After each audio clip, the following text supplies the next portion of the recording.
Padahal tindakan politik menggunakan sarana hukum itulah yang mendowngrade reputasi saudara Joko Widodo. Andaikan dia seorang negarawan, tidak perlu melaporkan rakyatnya yang bertanya. Datang saja kasih tahu, ini rakyatku, ini ijazahku, selesai. Tetapi karena dia memilih jalan yang saya sebut tadi panjang dan melelahkan, dan sudah terbukti tidak bisa meyakinkan publik bahwa ijazah itu asli, nah inilah yang menjadi soal. Nah hari ini kalau ada masalah yang ditimbulkan oleh dirinya sendiri, jangan baper kemudian menuduh pihak lainnya yang mempersoalkan dirinya seolah-olah orang ini ya dijatuhkan marwahnya oleh orang-orang yang bertanya tentang soal ijazahnya. Mohon maaf, dulu memang orang tidak punya perhatian terhadap ijazah palsu.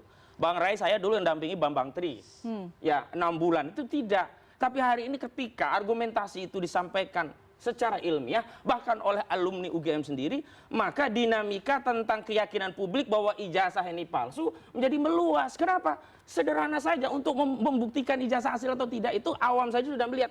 Oh, kalau ada gampang sih kasih tahu. Kalau takut ngasih tahu berarti barang itu bermasalah. Nah logika ini tidak bisa ya kemudian dinarasikan dengan oh ini kan sudah proses hukum. Tadi juga ada suasana kebatinan saudara Joko Widodo menganggap dirinya masih berkuasa karena bahasanya tegur. Peneliti itu tidak bisa diyakinkan dengan teguran, ditakut-takuti dengan pidana.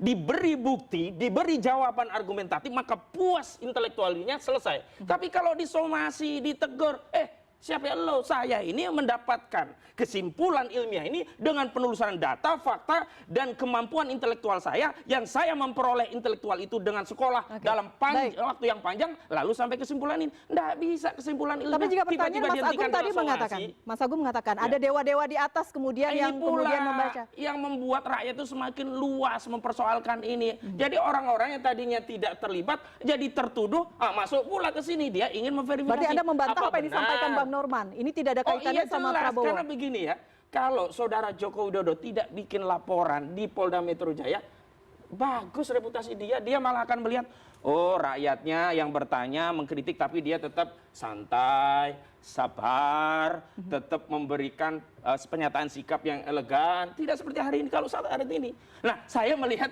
ini ada 2 defisit yang dialami oleh saudara Jokowi. Kalau selama ini yang kita lihat defisit imunitas kesehatannya yang terlihat di publik, tapi sekarang ini saya sudah melihat ada defisit imunitas politiknya sudah turun drastis. Dan ketika melihat survei itu turun setelah kekuasaan itu nggak di tangan Jokowi, berarti elektabilitas yang dimiliki oleh Jokowi bukan karena pribadinya, karena kekuasaannya.